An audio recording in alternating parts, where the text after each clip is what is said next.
네, 자, 제 92회 전산회계 1급 기출문제 풀이 이론 시험부터 같이 공부해 보겠습니다. 이론 시험 볼 때도 요 백데이터에서 그 수업용 프로그램 설치해 주시고 수험 번호 2에 7개, 그 다음 이름 설치 눌러주면 되겠습니다. 자, 편의상 A형으로 통일할 거고요. 감독관 확인 번호 1356 1356번 호수 펜션 주식회사입니다. 아, 펜션이 아니고 호수 패션. 예, 의류업체입니다. 자, 1번부터 다음 중 수익과 비용에 대한 설명으로 가장 잘못된 것. 자, 지금 생소한 보기들이 좀 나와 있습니다. 요거 하나씩 자세히 한번 볼게요. 자, 우선 보기 1번에 보면 관련 수익과 직접적 인과관계를 파악할 수 있는 비용은 해당 기간의 합리적이고 체계적인 배분을 하여 비용으로 인식한다. 말이 굉장히 어렵죠. 이런 형태의 문제는 아직까지 나온 적이 없었는데 이게 무슨 말이냐 하면 자, 수익 또는 비용의 인식에 있어서 수익의 대표적인 거는 매출이죠. 자, 매출이라는 게 있고 비용은 대표적인 게 매출 원가가 있죠. 자, 그래서 요거 자, 보시면 수익과 직접 관련하여 발생한 비용, 그러면 매출액하고 매출 원가를 비교해서 보면 알 겁니다. 자, 판매할 때 그 상품의 원가, 이거는 비용이죠. 대표적인 비용이고 대표적인 수익입니다. 자, 여기서 보시면 수익과 직접 관련하여 발생한 비용, 매출액 판매 100원이다. 이게 원가가 70원이다. 요 비용은 동일한 거래나 사건에서 발생하는 수익을 인식할 때 대응하여 인식한다. 자, 우리가 물건을 팔 때 100원에 팔았는데 원가는 70원이다, 30원 수익이다. 자, 이렇게 바로 인식할 수 있죠. 그 비용도. 자, 관련 수익과 직접적인 인과관계를 파악할 수 없는 경우는 어떤 거냐? 예를 들어서 뭐 기계장치를 샀다. 또는 건물을 샀다. 자, 요거는 바로 비용, 언제 비용으로 인식하냐 하는 문제가 나오겠죠. 당해 지출이 일정 기간 동안 수익 창출 활동에 기여하는 것으로 판단될 경우, 기계장치를 1월 1일 날 사서 12월 30일까지 기계를 돌렸어. 그러면 제품을 생산하고 팔았겠죠. 자, 그랬을 때 요거는 자, 합리적이고 체계적으로 배분하여 비용으로 인식한다. 기계장치에는 어떤 비용이 나와요? 사용한 만큼 낡아버리죠. 감가상각비라는 비용이 인식이 되고 정액법 또는 정률법, 생산장 비례법, 연수합계법 이런 방법, 회사에서 정한 방식으로 감가상각비라는 비용으로 처리한다. 지금 이 말입니다. 자, 핵심은 뭐냐? 자, 수익과 직접 관련하여 발생했냐 아니면 직접 관련 없이 발생했느냐 이겁니다. 자, 요 감가상각비는 제품을 판매할 때 직접적으로 연관시키기는 힘들어요. 1년 다 지나서 결산 시에 비용으로 처리하고 요 매출원가 같은 경우는 바로 인식이 되는 거죠. 자, 그러면 다시 보기로 돌아가서 관련 수익과 직접적인 인과관계를 자, 상품을 팔았어요. 직접적인 인과관계를 파악할 수 있는 비용은 바로 그때 인식할 때, 판매할 때 비용으로 인식한다. 아까 금방 그랬죠. 매출액, 매출원가. 해당 기간에 합리적이고 체계적인 배분을 하여 비용으로 인식한다. 이건 뭐예요? 감가상각비에 대한 내용이죠. 다시 말해서 감가상각비는 인과관계를 파악할 수 있을 때가 아니고 없을 때. 자, 없을 때. 이 말입니다. 그래서 잘못된 것 1번이 정답이 나왔습니다. 자, 그 다음 2번 볼게요. 굉장히 1번부터가 아주 생소하고 진짜 어려운 문제가 나왔습니다. 자, 보기 2번은 수익은 특정 회계기간 동안에 발생한 경제적 효익이 증가로서, 맞아요, 이 말은. 특정 회계기간 동안에 발생한 물건 팔아서 돈을 벌어들인 거, 경제적 효익. 근데 지분 참여자, 말을 굉장히 어렵게 했는데, 우리 요즘 개미 투자자들 있죠? 주주들에 의한 주식을 산 거. 출자, 우리 전산회계 2급에서 배웠죠? 주주들이 주식을 샀어요. 요거는 제외한다. 무슨 말이냐면, 회사에서 주식을 팔아서 주식 발행 초과금이라는 이익이 생겼어요. 그 이익은 우리가 말하는 수익에 해당되는 게 아니고 자본잉여금에 들어갑니다. 주식 발행 초과금. 그래서 요거는 자본 항목이지. 자, 수익 항목에서는 제외한다. 맞는 말이죠. 자, 그런 뜻이고요. 그 다음에 보기 3번과 4번. 자, 수익이란 기업 실체의 경영활동과 관련된 재화의 판매.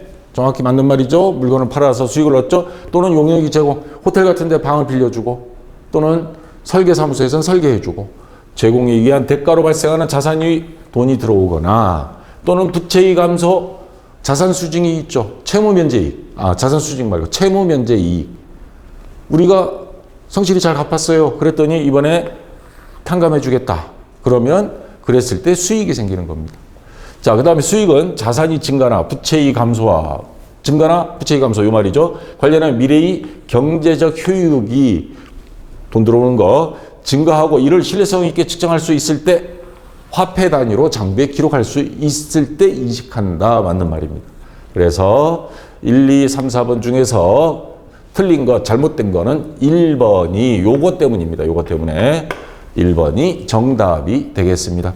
굉장히 난해한 문제가 나왔습니다. 이거 어디 세무사 시험에서나 나올 만한 문제가 여기서 탁 1번부터 걸쳐 있었어요. 자, 그 다음 2번 문제.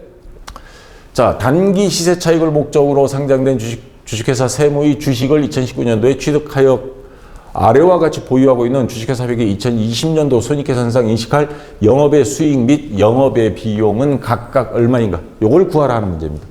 자, 2019년 12월 31일 현재 주식회사 세무 주식 1000주를 보유하고 있고 주당 공정가치 우리 주식시세 맨날 보죠? 그 시세가 5,000원이다. 자, 그러면 5,000원 곱하기 1000주 하면 500만 원어치 갖고 있습니다. 2019년 12월 31일. 자, 근데 2020년 10월 12일 주식회사 세무 주식 500주를 주당 4,900원에 처분했습니다. 5,000원짜리를 4,900원, 100원씩 손해봤죠. 100원 곱하기 하면 자, 근데 1000주가 아니죠. 500주죠. 500주. 그러면 50만 원 손해봤습니다.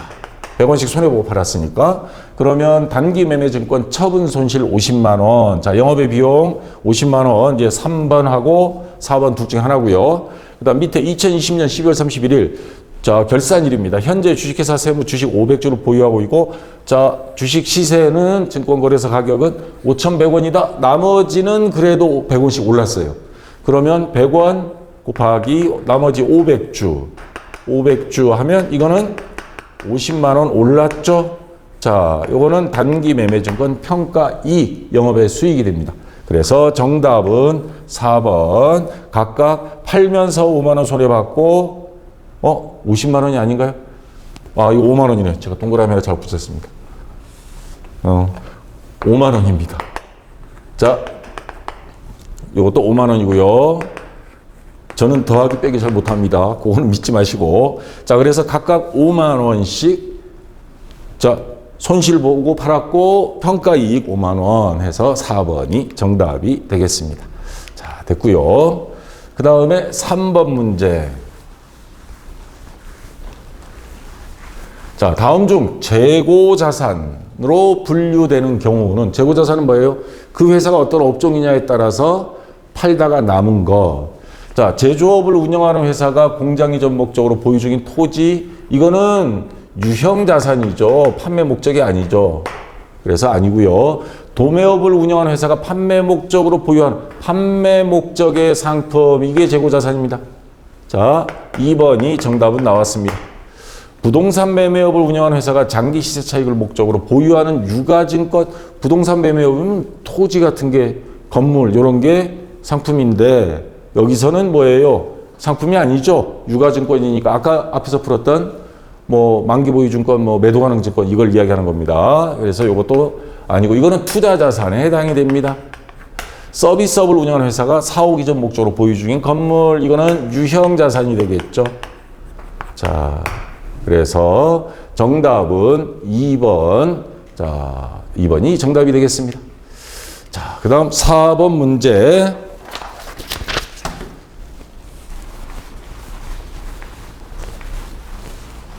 자, 다음 중 기계장치 취득 원가로 올바른 것, 유형자산을 매입하면서 들어간 재비용은 다 더하는 건데 그러면 내가 출제위원이라면 아닌 것 함정을 하나 파놓겠습니다. 자, 기계장치 구입 가격, 당연히 이거는 취득 원가고요.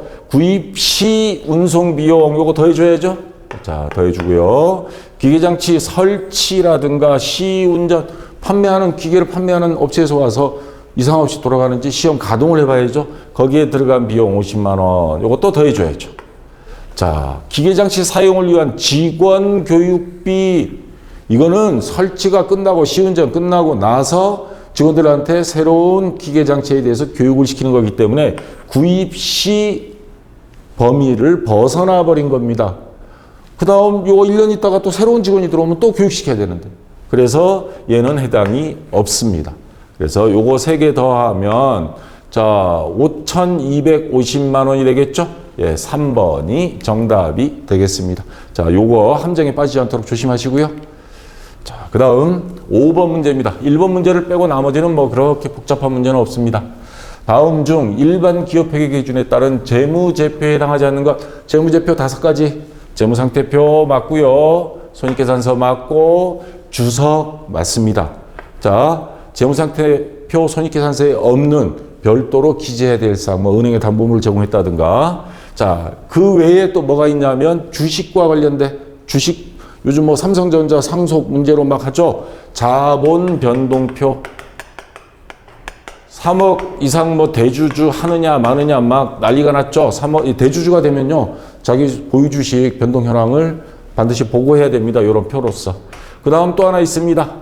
자, 회사에서 제일 중요한 게 유동성이라고 하는 거. 현금 흐름표. 현금을 보유하고 있냐 아니냐. 이게 굉장히 중요합니다. 그래서 요 5가지 해당이 되고 시산표는 아닙니다. 요거는 해당 사항 없습니다. 그래서 4번이 정답이 되겠습니다. 자, 그 다음 6번 문제. 자, 요거 조금 난해한 문제였습니다. 다음 중 재무제표상 자산이 차감 항목으로 표시되지 않는 거래. 자산의 차감, 흔히 말하는 평가 계정을 의미하는 겁니다. 자, 여러분들 여기 보시면 외상매출금, 매출채권 잔액에 대해서 뭐 1% 대손 충당금 설정하다 이런 거 있었죠. 그 밑에 거머리처럼 108번 밑에 109번 거머리처럼 붙어 다니는 거. 얘 여기에서 나 빼고 계산해야 돼. 그게 나머지 회수가 될 거야. 수금이 가능할 거야. 그래서 자산을 평가한다 그래서 평가 계정이라고 합니다. 자, 받으러 밑에 대손 충당금 이렇게 있고요. 그 다음에 건물 밑에 감가상각누계액 같은 거. 요 건물이 10억 주고 샀는데 지금 낡았어. 7억 빼면 현재 가치는 3억 장부가액을. 이렇게 평가해주는 평가 계정입니다. 감가상각누계액도. 자, 여기 많죠? 감가상각누계액. 자, 그래서 감가상각누계액 차감 항목으로 표시되는 겁니다. 그 다음 대손충당금, 외상매출금 밑에 있죠? 재고자산도 재고자산이 나중에 평가했을 때 가격이 떨어질 수 있습니다. 시세가 왔다 갔다 하니까. 그래서 충당금을 설정합니다.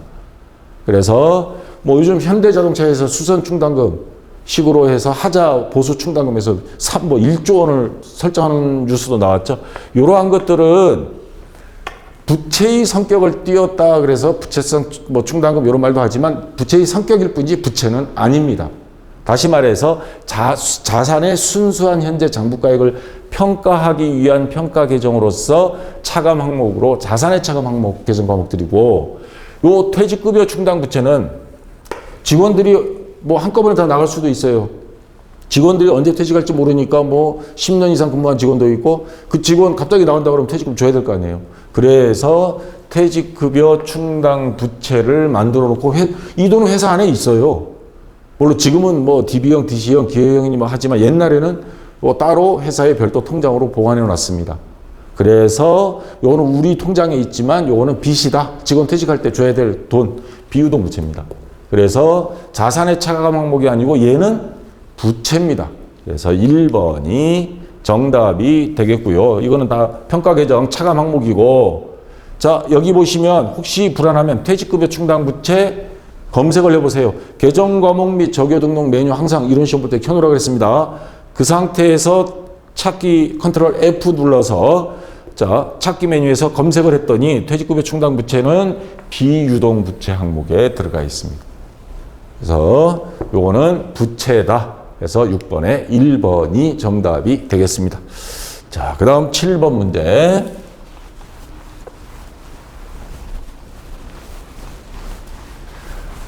자, 이 사채 문제만 나오면 머리가 아프죠? 자, 다음 중 사채에 대한 설명으로 틀린 것. 그러면 여기서 우리가 시험 볼 때 이 교재에 있는 이 표를 그려서 확인할 수가 없어요. 그래서 오늘 몇 가지만 정리하겠습니다. 자, 유효이자율법, 유효이자.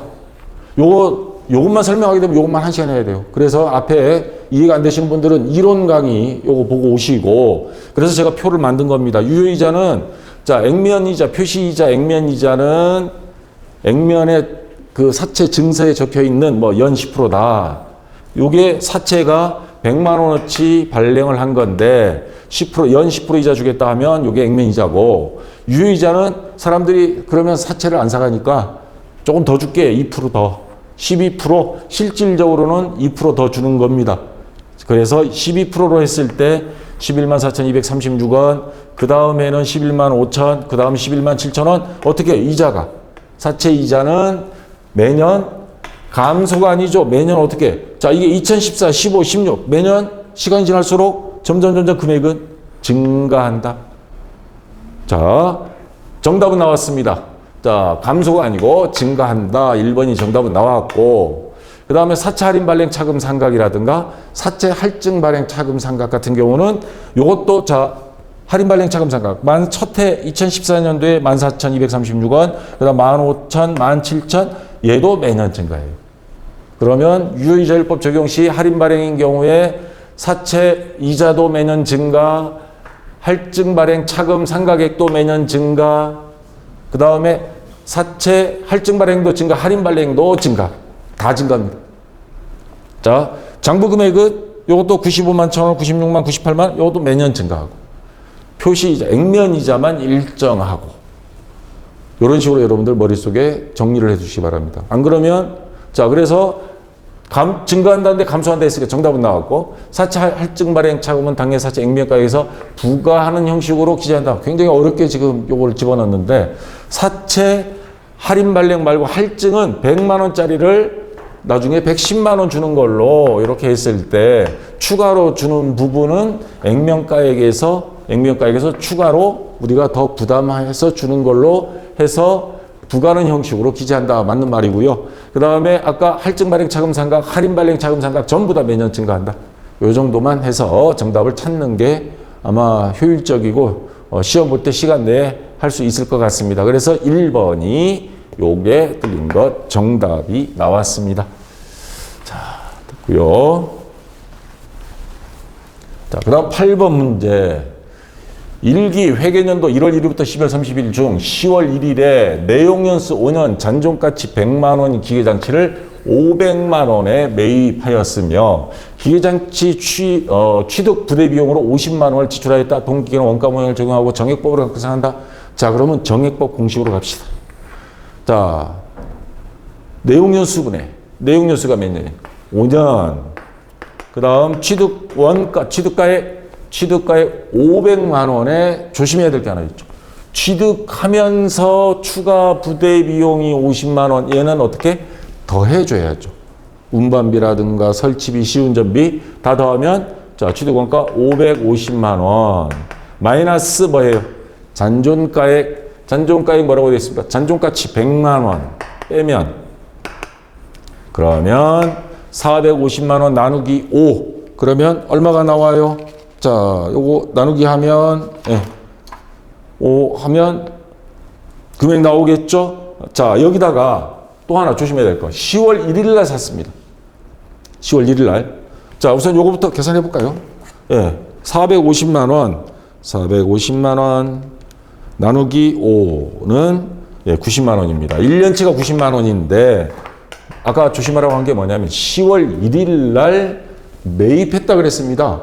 그럼 사용한 거는 1년 사용한 게 아니죠. 10, 11, 12, 3개월입니다. 곱하기 12분의 3개월. 그러면 금액이, 그러면 곱하기 3 나누기 12는 22만 5천 원이 나옵니다. 그래서 정답은 3번이 되겠죠. 아주 어려운 문제는 아닌데 요런 거 잘 확인해야 됩니다. 취득 부대 비용, 그 다음에 언제 샀느냐, 요거를 잘 확인해야 하는 문제입니다. 3번이 정답이고요. 자, 9번 문제입니다. 자, 원가 회계. 값사이 제품 A와 제품 B에 대한 제조 원가 자료는 다음과 같다 해서 표가 나와 있습니다. 실제 개별 원가 계산 방법. 실제 개별 원가 계산 반대가 예정 원가 계산입니다. 자, 기계 시간을 기준으로 제조간접비를 배분했을 때 제품 A 제조 원가는 얼마인가? 예정 배분은 아닙니다. 요게 아니고 실제 개별. 자, 요 예정 원가 계산은 다른 말로 뭐 전부 원가 계산 뭐 이런 말도 하는데, 자, 우선 제품 A 제조 원가를 구하라 그랬습니다. 재료비 있어요. 농업비 있고요. 근데 제조간접비가 물음표 있습니다. 요걸 구해야 돼요. 근데 제조간접비는 어떻게 계산하냐면 기계 시간을 기준으로 제조간접비를 배분한다라고 단수조항을 다뤄놨습니다. 그러면 제조간접비, 제품비도 모르는데 합계는 나와 있어요. 300만 원. 근데 요 300만 원을 기계 시간을 기준으로, 기계 시간 제가 노란색으로 표시해놨습니다. 1000시간인데 제품 A 만드는데 600시간, 제품 B를 만드는데 400시간을 썼다 이 말입니다. 그러니까 6대 4가 되겠죠. 그러면 300만 원 곱하기 제품 A의 1000시간 분의 뭐예요? 600시간. 그러면 나오죠. 자, 60% 180만 원입니다. 그 다음에 여기는 그럼 120만 원 되겠죠. 자, 그러면 제품 A 요거 다 더하면 됩니다. 700, 400, 180 다 더하면 1280인가요? 예. 3번 1280만 원 이렇게 제조 원가가 나옵니다. 자, 3번이 정답이고요. 자, 그 다음 10번 문제.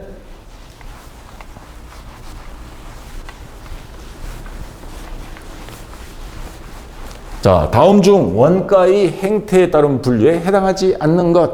원가의 행태는 변동비냐, 변동원가냐, 고정비냐, 준고정비, 준고정 원가냐, 또 하나가 뭐 있죠? 준변동비냐. 요 네 개가 원가의 행태에 따른 분류고, 매몰 원가는 요거는 의사결정에 따른 겁니다. 기회비용, 매몰 원가 이런 게 나옵니다.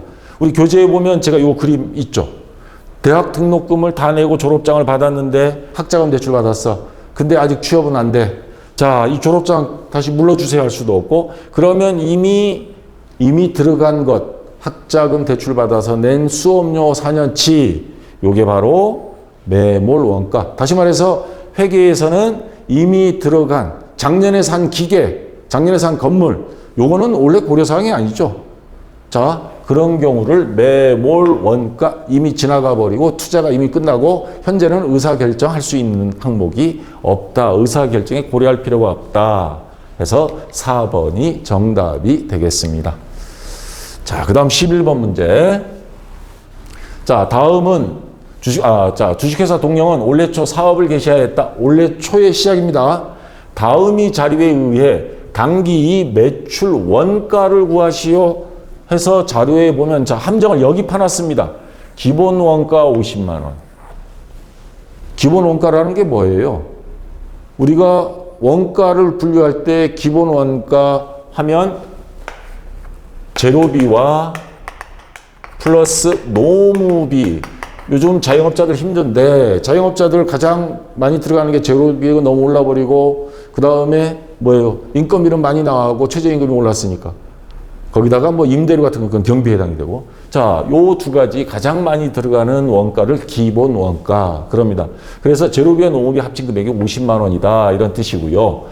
자, 미완성된 기말 제공품이 40, 제조 간접비가 간접원가 30, 기말 제품이 10만 원. 요 자료를 가지고 매출 원가를 구하라 하는 겁니다. 자, 그러면 자, 뒷자 계정 두 개를 그려서 자, 매출 원가를 구하려면 제품 계정이 나와야죠. 제품 계정에 기초 제품, 기초 없습니다. 왜? 올해 초에 사업을 개시했으니까 전년도에 기말 제품이 올해 초로 넘으면 기초 제품이 되죠. 근데 올해니까 전년도가 없어요. 자, 이거는 제로입니다. 그 다음에 당기 공장에서 만들어서 판 완성품 제조 원가, 완성품이 얼마인지 몰라요 지금. 그 다음에 기말 제품이 있습니다. 팔다 남은 기말은 10만 원이 있어요.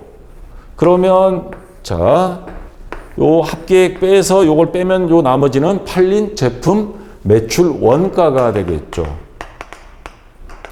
요거 여러분들 매출 원가 공식 있죠?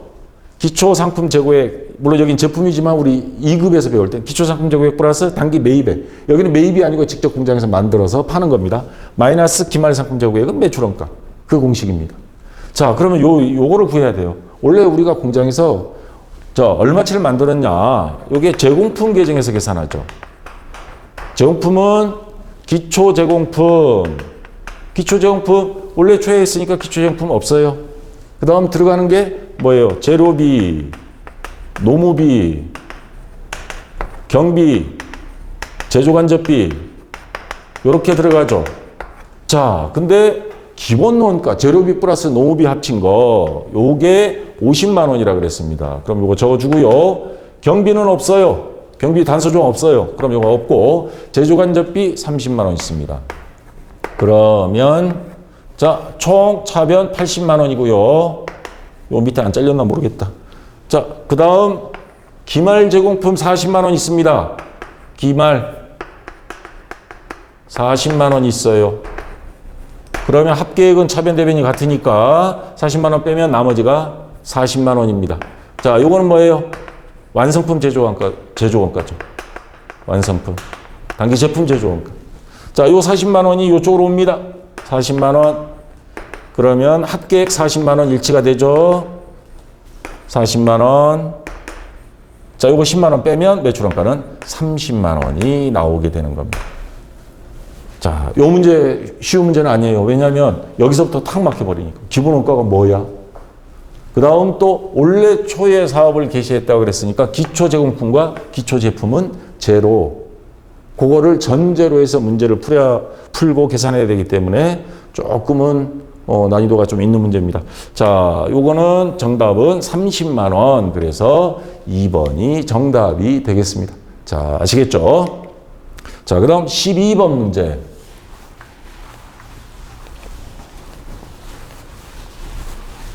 자, 요런 문제는요. 자, 합법적으로 커닝하면 됩니다. 다음 중 제조원가 명세서에 포함된 항목으로만 짝지어진 것. 제조원가 명세서 가서 보세요. 자, 제가 이렇게 캡처 받아놨습니다. 제조원가 명세서 기말 원재료 재고에 있습니다. 동그라미 딱 쳐놔요. 자, 그 다음. 자, 제조원가 명세서 밑으로 쭉 내려오다 보면 단기 총 제조 비용이 있고요. 기말 제공품 재고액이 있고요. 단기 제품 제조원가. 요거 다 있습니다. 그러면 자, 문제로 돌아가서 12번. 그러면 기말 원재료 재고액 요거 있고요. 제품은 이거는 제조원가 명세서가 아니고 그건 제품 계정으로 가야 되고 기말 제공품 아까 있었죠. 단기 총 제조원가 있었죠. 그 다음에 단기 제품 제조원가도 있었죠. 단기 제품 제조원가, 단기 총 제조비용, 제조원가, 원가, 비용 같은 말입니다. 그래서 기업, 디귿, 리을, 미음. 자, 니은과 비읍은 이건 손익계산서에 있는 겁니다. 그래서 정답은 몇 번이에요? 이거 기억, 아이고 막 헷갈린다. 기억, 디귿, 리을, 미음. 예. 1번이 정답이 되겠죠. 자, 아시겠죠? 이런 문제는요, 땡큐 하고 제조원가 명세서 확 뒤져서 동그라미 치면서 찾으면 되겠습니다. 자, 그 다음 13번 문제. 자, 이제 원가 회계도 끝났고, 이제는 부가가치세입니다. 다음 자를 이용하여 부가가치세 과세 표준을 계산하면 얼마인가? 과세 표준. 우리가 부가가치세 신고할 때 국세청에 매출액을 말하는 겁니다. 매출액. 근데 그 매출액 중에서 빼야 될 게 있고 더해야 될 게 있고 가감하지 않는 것 세 가지가 있습니다. 여러분 교재에 있죠? 거기 가보면 제가 표로 만들어 놨습니다. 공급가액에 포함하는 것, 자 과세 표준 매출액으로 보는 것, 뭐 판매에 관련된 것, 재화 또는 용역을 공급한 게 가장 기본이고요. 그거 외에 장기 할부 판매 뭐 하면서 이자도 추가로 받는 경우 있어요. 그런 경우 그 이자도 매출액으로 본다. 뭐 이런 겁니다. 그 다음에 근데 여기에서는 차감하는 것, 포함하지 않는 것, 순매출액 구할 때 어떻게 해요? 총매출액, 이게 총매출액이다 하면 총매출액에서 매출 할인, 매출 애누리, 매출 환입, 요거는 다 어떻게 빼죠? 당연히 빼야 됩니다. 그 다음 매출액에서 부가세 포함해서 파는데 부가세는 빼야죠. 그럼 부가세에 대한 또 세금을 또 내야 되기 때문에. 그 다음에 여기에 보면 조심해야 될 게 더하거나 빼거나 아예 여기 넣지도 말고 빼지도 말고 가감하지 않는 것. 돈 못 받게 된 거, 대손금. 얘는 아예 부가세 대상이 아니다 이 말입니다. 자, 어느 정도 이상 팔면 특별 보너스 형태로 판매 장려금을 각 대리점에 줄 때 그거 하자 보증금 이런 거는 매출액에 안 잡습니다. 그래서 다시 문제로 돌아와서 자, 매출액은 당연히 과세 표준에 들어가죠. 이걸 기준으로 하니까 자, 과세 표준을 계산하라 그랬으니까 5천만 원에 대손금은 아예 가감하지 않는 거, 해당 사항 없는 거, 빼지도 않고 더하지도 않고 판매 장려금도 아니라 그랬죠. 이거는 뺀다 그랬죠. 순매출액 구할 때 차감하죠. 그러면 5천만 원에서 200만 원 빼요. 그러면 얼마예요? 4,800만 원. 과세 표준은 이렇게 계산하는 겁니다. 그래서 2번이 정답이 되겠습니다. 자, 그 다음 14번 문제. 자, 다음 중 부가가치세 과세 대상 거래가 아닌 거. 그러니까 아까 과세 표준 나왔잖아요. 거기에 해당하지 않는 거. 사업자가 행하는 재화의 공급, 물건 판매한 거 당연히 이거 부가세 과세 대상이죠. 신고해야 되죠. 자, 용역의 공급, 호텔에서 서비스 제공하고 요거 당연히 들어가죠. 우리가 택시 요금 주는 거, 그 용역에 대한 주는 거잖아요. 자, 재화의 수입할 때 외국 물건을 우리나라에 수입했어요. 소비지국 과세 원칙이라는 게 있습니다. 부가가치세 기본 원칙 중에. 뭐예요? 외국 물건 우리나라 수입하면 우리나라에서 판매해서 이익을 걷어가니까 부가세는 이익에 대해서 10% 납부하는 거거든요. 그래서 요거 당연히 과세 대상입니다. 자, 그 다음 용역의 수입. 자, 외국 사람을 데려다가 외국 사람이 우리나라에 와서 뭐 어떤 기술을 좀 해놓고 갔을 때 이런 경우에는 요거는 안 됩니다. 이중과세에 해당이 돼버려요. 그 나라에도 돈 내고 우리나라도 내는 이중과세가 돼버리니까 요거는 우리나라에서는 과세 대상이 아닙니다. 그래서 4번이 정답이 되겠고요. 자, 그 다음 마지막 15번 문제. 자, 다음은 사업자 등록 신청에 대한 설명이다. 빈칸에 들어간 일수는 며칠인가. 근데 이건 약간 좀 치사한 문제예요. 저는 이런 스타일 문제. 자, 여러분들이 나중에 혹시 자영업을 한다. 뭐 통신 판매를 한다.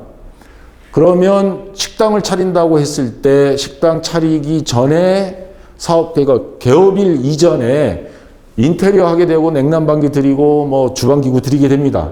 자, 요거 부가세 나중에 돌려받아야죠. 그러려면 사업 개시일 이전에 미리 사업자 등록증을 신청할 수 있습니다. 언제? 20일 전까지. 여기 밑에 보시면 사업자 등록 신청 및 교부 해서 이론교재 309페이지에 있는데 사업자 등록 신청 및 교부에 관한 법률에 사업을 시작한 날로부터 20일, 물론 사업 신청도 안 하고 개업 먼저 할 수도 있어요. 사업자는 나중에 할 수 있어요. 그런데 20일 이내에 해야 됩니다. 일단 오픈한 다음에. 그리고 반대로 단 사업 개시 전에도 신청 가능하다. 따라서 20일 이전 매입세액도 매출세액에서 공제 가능하다. 20일 이전 냉난방 설비, 에어컨, 뭐 기타 주방기구 이런 것들 전부 다 부가세 다 포함해서 줘야 돼요. 그리고 나서 뭐 매입세금, 전자세금 계산서 받아서 나중에 환급 받아야죠. 자, 조기환급 신청해도 되고요. 그래서 20일 이내에 자, 부가가치세법상 사업자 등록을 신청하기 전이 매입세액은 매출세액에서 공제하지 않는다. 사업자 등록이 없으면 당연히 사업자 등록번호가 없으니까 이걸 받을 수가 없어요. 근데 다만 공급시기가 속하는 과세기간이 끝난 후 20일 이내에 사업자 등록 신청을 할 경우 등록 신청일로부터 공급시기가 속하는 과세기간 기산일까지 역산한 기간 거꾸로 마이너스 20일. 그래서 예를 들어서 3월 1일 사업자 등록 신청했어요. 그런데 거꾸로 20일 전 요거까지 소급해서 환급을 매입세액으로 해서 환급받을 수가 있다. 매입세액은 매출세액에서 공제할 수 있다 이 말입니다. 자, 그러니까 아예 여유있게 사업자 등록 신청 미리 하는 게 좋아요. 미리 해서 나중에 다 공제받고. 자, 안 그러면 이거 거꾸로 사업자 등록도 나중에 해주세요. 뭐 하세요? 막 번거롭습니다. 자, 어쨌거나 기준은 20일이라는 거. 어이구. 예, 정답은, 제가 표시를 안 해놨네. 예, 20일 3번이 정답이 되겠습니다. 자, 여기까지 해서 이론 시험은 예, 마치도록 하고요. 좀 쉬었다가 다음 시간에 실무 시험 같이 공부해 보도록 하겠습니다. 자, 수고했습니다.